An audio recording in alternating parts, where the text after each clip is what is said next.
Hello everyone, my name is Fatima and welcome back to the Race Edit, and if you're new here, welcome to the Race Edit and welcome to a new video. Oh my goodness, Baku, Azerbaijan. What a race, what a weekend, what a day. Shout out to my man Oscar Piastri. I had faith that he would win and guess what? He won. But before we get into that, we're gonna have a little recap of what happened during today's race because you know what? It was an exciting race.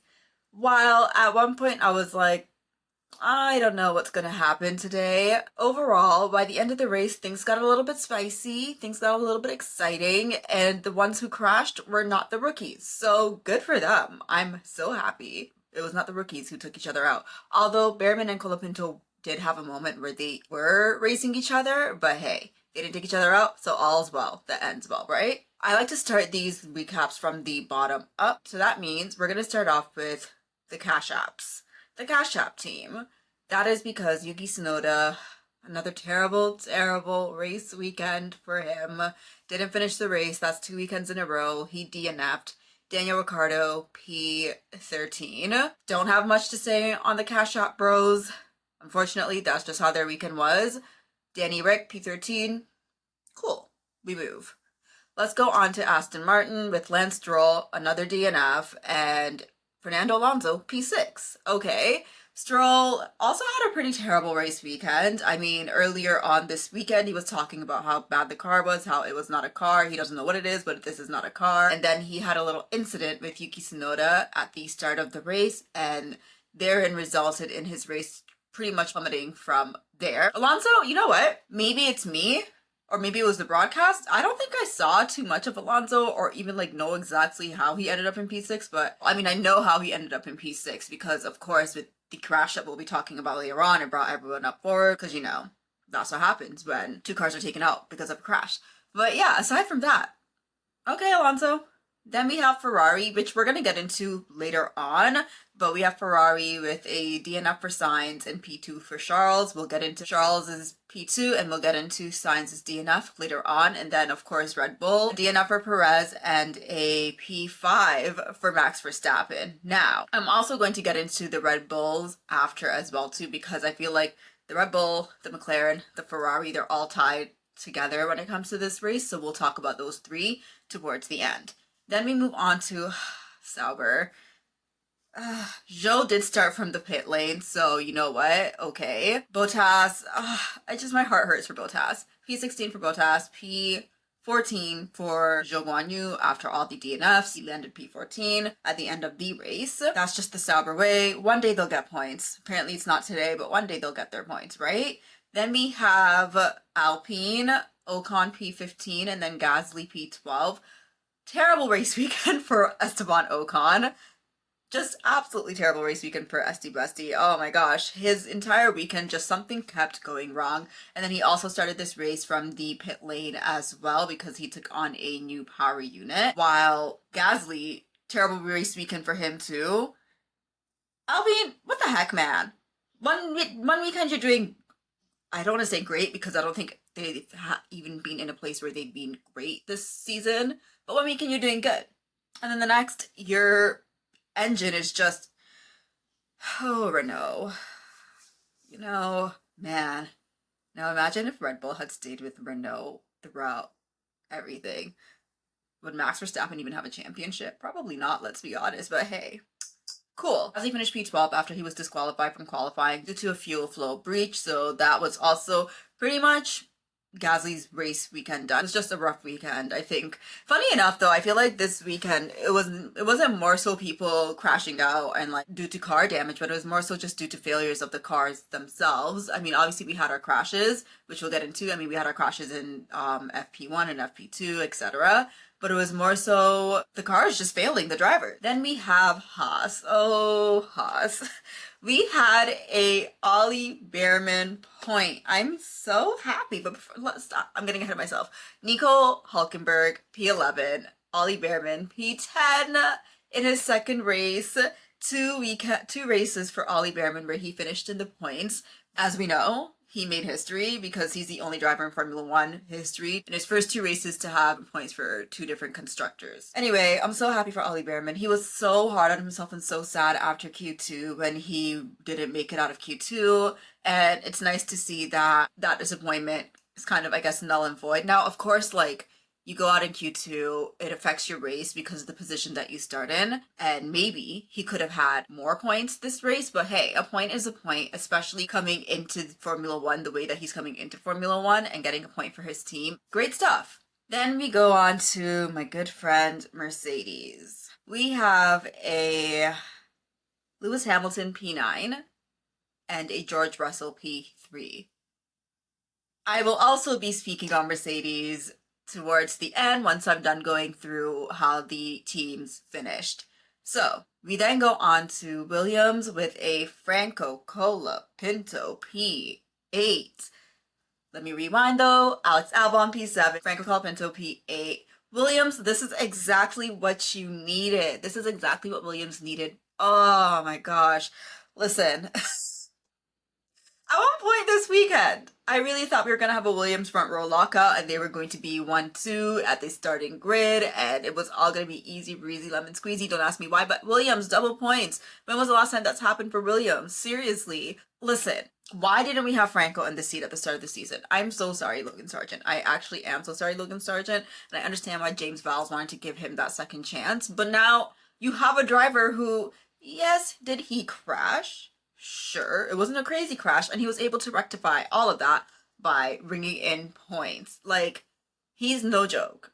Franco is no joke. He is keeping Alex on his toes, which Alex also needs because he does deserve to have a driver that is on par with him to show exactly where Alex is as a driver. You know? So I'm so very excited for this Williams trajectory. As you guys know, I'm always rooting for the underdogs and I want to see Williams succeed. Even if I have beef with James Vowles here and there, I still think that they are in a rebuilding phase, and I think that this decision to bring in Franco, while people were questioning him bringing in another rookie, I think it was the right decision. Now, obviously, we have Carlos Sainz going to Williams next year. Maybe it's recency bias, y'all. I don't know. But I'm just like, it kind of, we'll see how the next few races go for Franco, but it's kind of just like, dang, maybe they should have waited a bit longer. I don't know. I'm curious to see what's going to happen with Carlos at Williams next year. I'm curious to see how that's going to work with Alex Albon and Carlos Sainz as teammates, especially depending on how the season ends with Franco and Alex Albon as teammates. So Williams, keep it up. Keep up the good work. Please, no more disappointments when it comes to you guys. And let's just keep it pushing. I mean, there was a point during this race where Alex Albon, he was holding on to that P5 for his dear life. He did not pit. He was holding on, and he extended those tires for as long as he could extend those tires for. And then, McLaren called in Lando Norris, and then they were like, JK, come back. Don't go in the pit. And then Alex Albon went in to cover off Norris. In the result, obviously, the strategy for McLaren, it came into their favor. For Williams, I mean, luckily they still got double points, but, they got you. They got you good. I'm not going to lie. They got you good, Williams. And then we have McLaren with a young P4 for Lando Norris and a win for my guy, Oscar Piastri. Yo. This was a deserved win, especially after everything that he was going through and everything that they put on him leading up to this race. Yeah, Oscar Piastri deserved this win. He fought for this win while we're at it, and he showed that, you know what? No, I'm not a number 2 driver. I know, and I've tweeted this, I know Lando Norris rules the day McLaren ever set papaya rules, because no one will shut up about papaya rules. When they were speaking with him about it at the post-race interview, I could just see in his face, he was like, oh my god, not this again. Freaking papaya rules, time and time again. But let's talk about this. Let's talk about the race in general. So, the few things that I want to talk about with this race are Red Bull and Ferrari. Let's start off with the crash between Perez and Sainz. That was on lap 50 out of 51. I was just like, you've got to be kidding me, y'all. You've actually got to be kidding me. There's no, and it sucks because Perez was having such a good weekend. We know he's very strong in Baku. He was fighting for the podium. He was going to get on the podium. It was pretty much like a definite that he was going to be on the podium this race. He outqualified Max Verstappen for the first time this season. He was beating him on merit also. And then all of a sudden, here goes Sainz and Perez crashing on lap 50 out of 51. A last lap crash is actually just the most diabolical thing, because it's just always just, to me, it's always just so unnecessary when you're so close and then boom, you crash. It's like, I hate to bring this up, but we're going there next week anyway. It's like George in Singapore. Did he need to crash when he crashed? No. Keep your head in the game and keep it pushing. But, you know, it was officially deemed as a racing incident. I mean, people were going back and forth within the analysis saying it was either Sainz's fault or it was Perez's fault, but there was no definite, like, you are at fault. Even when you look back to it,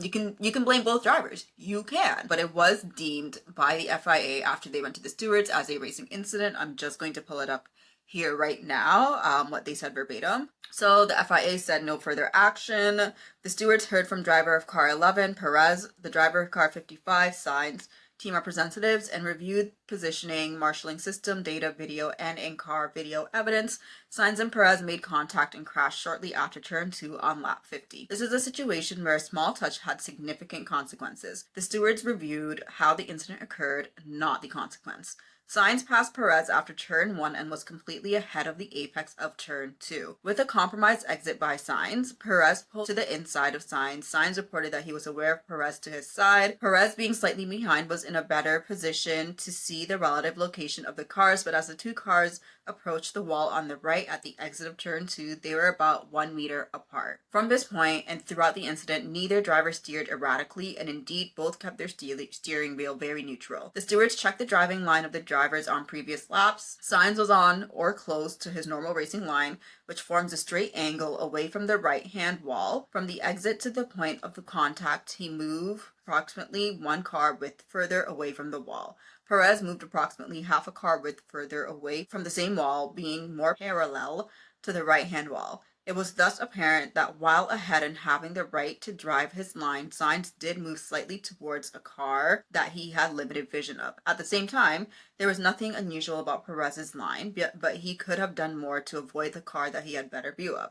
In conclusion, the stewards deemed this to be a racing incident, with neither driver being predominantly at fault and no further action taken. So, you know, they both made errors that honestly they shouldn't have made. It was quite literally a rookie error on both parts, especially for Perez for having such a good weekend after such a long time and almost getting on that podium, which I genuinely think he needed. They both took points out of the constructors for both teams, and that really kind of, especially for Ferrari, that really screwed them, because now McLaren is leading the constructors. Red Bull doesn't care about the constructors. I mean, Helmut Marko said that's kind of a write-off for them anyway. At this point, it's all about the WDC, I guess. So, hey, we'll see. But just a rookie mistake on both ends that really, on lap 51, be so for real. But, you know, we were all talking about how we haven't had a safety car in a while during a race, etc., etc. Lo and behold, we had one. And I mean, I'll talk about how it favored other drivers in the end, but it was just silly behavior, if we're gonna be honest. This crash did change the game for a lot of the drivers. I mean, it really gave Oscar breathing room, because Charles was on him towards the end of the race, trying to regain back his position that he lost, because as we know, Charles Leclerc did get pole position in qualifying, and then on lap 20, Oscar Piastri pulled that dive bomb on him and just, chef's kiss. That kid, he has future WDC potential. I'm seeing it. I'm viewing it. I need it to happen soon. He has won 2 races in his sophomore season, and that's a feat of its own, especially when his teammate is leading him in the championship standings. But it was really funny when Oscar really pulled that move on Charles, because it was like he was not ready for it to happen. Oscar's so brave. Oscar's so brave, like, chill. But no, when Charles was like, they are pushing like crazy, they have more grip on us, he was like, what the hell?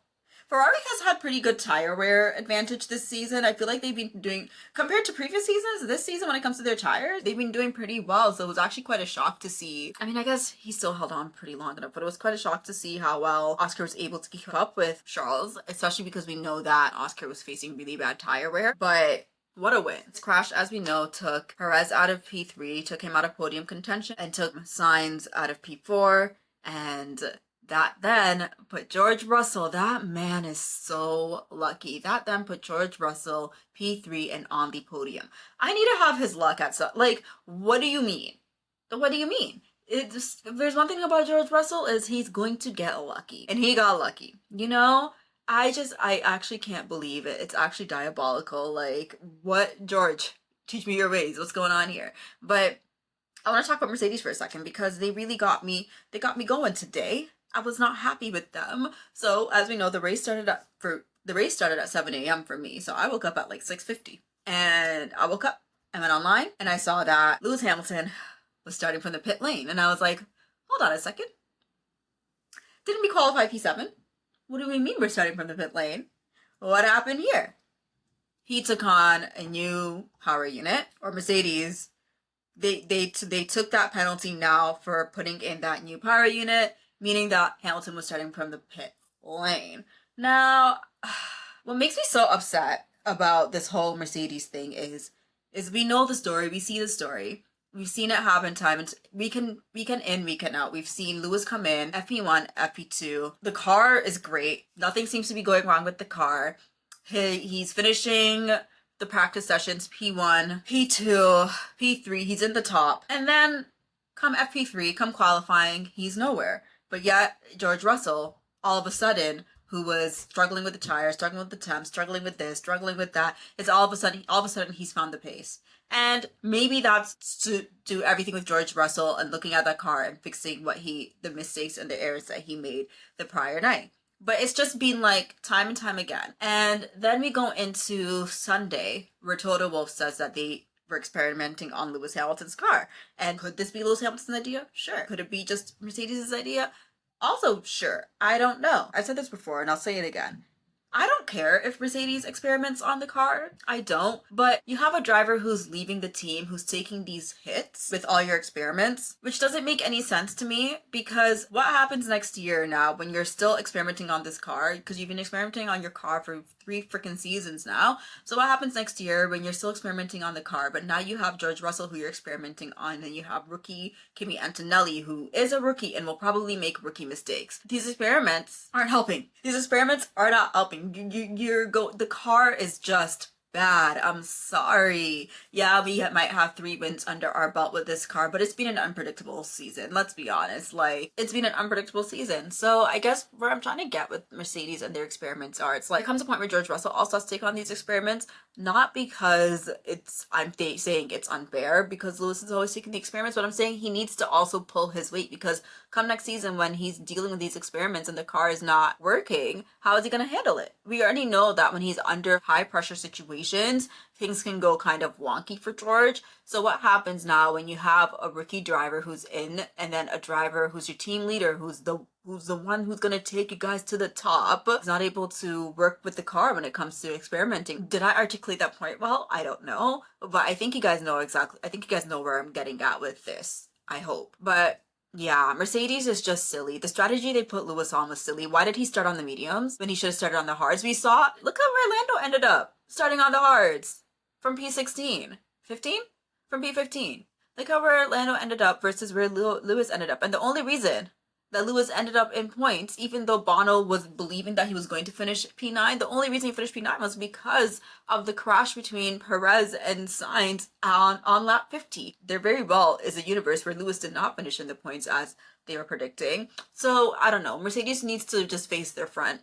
They need to face their front and they need to just stop playing around, because this is a bad habit to carry on to next year when it's George that you guys have to experiment on. Additionally, oh my gosh, I'm so tired of talking about the qualifying head-to-head. Like, I'm not even saying this as like a Lewis fan or a George hater. It's just like, it's just so null and void to me. It's just so unserious to me, because now what happens in Ferrari when Lewis goes to Ferrari in 2025, Ferrari who's doing pretty well, knock on wood, hopefully they stay that way, and Lewis is qualifying really well. So it's like, is it actually a Lewis problem, or is it Mercedes just, I'm not saying they're doing something wrong, But is there a bigger question that needs to be answered? Yes, Lewis needs to work on his qualifying. We've spoken about this. We've talked about this time and time again. Yes, that is something that does need to be worked on. But I find it so hard to believe that he's going into FP1 and FP2 and the car is great and he's fine and he's pulling these lap times, and then come qualifying, he's literally nowhere to be found. I find that extremely hard to believe, and I'm not one for conspiracy theories like that when it comes to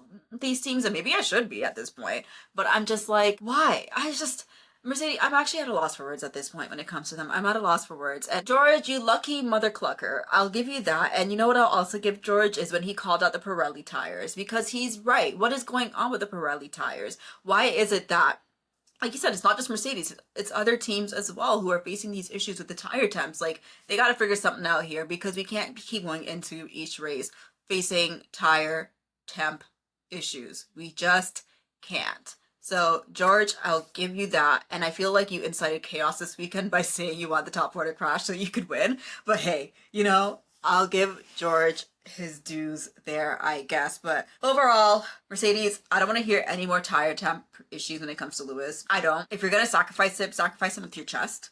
Do it with your chest. Stop giving us excuses. Just be like, you know what? Yeah, Lewis is leaving next year, so we're going to be using his car from the rest of the season throughout to figure out the kinks that we need. And we want to make sure that George is in a good place come next year. Just say that with your chest at this point. Will it be chaos when you say that? Sure. But at least we know what it is. At least people know what it is and we can keep it pushing. Now, let's move on to Lando Norris, Max Verstappen, Oscar Piastri, because, like I said, I know Lando Norris rules the day McLaren ever set papaya rules. But one thing, you know what? I'm going to give McLaren an A for their strategy with Lando Norris this weekend, because I think they did put him on the right strategy for him to be able to extract what he needed to extract. I'm going to give them a C a little. Actually, no, I'm going to give McLaren a B. I would give them a full A for their strategy, but the reason I'm giving them a B is because while they did get the strategy right when it comes to Lando and putting him on the tires that they put him on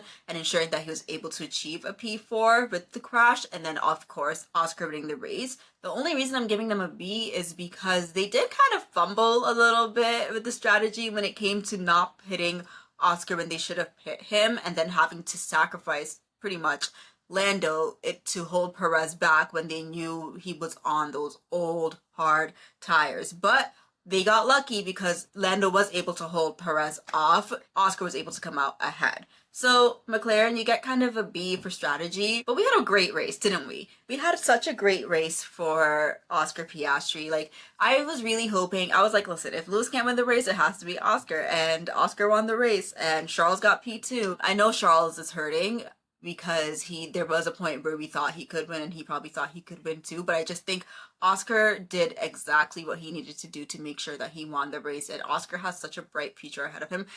It's kind of like, ooh, it's kind of hurtful in a way, because like obviously he's ruining the consequences of the start of the season. When coming from the start of the season to where he is now, I feel like we could have had different results when it comes to McLaren, especially when it comes to their championship leader in the team. But prior rules did not come into play this. Actually, they kind of did. But they kind of did. But I don't know anymore, you guys. I genuinely don't know what's going to happen with the WDC.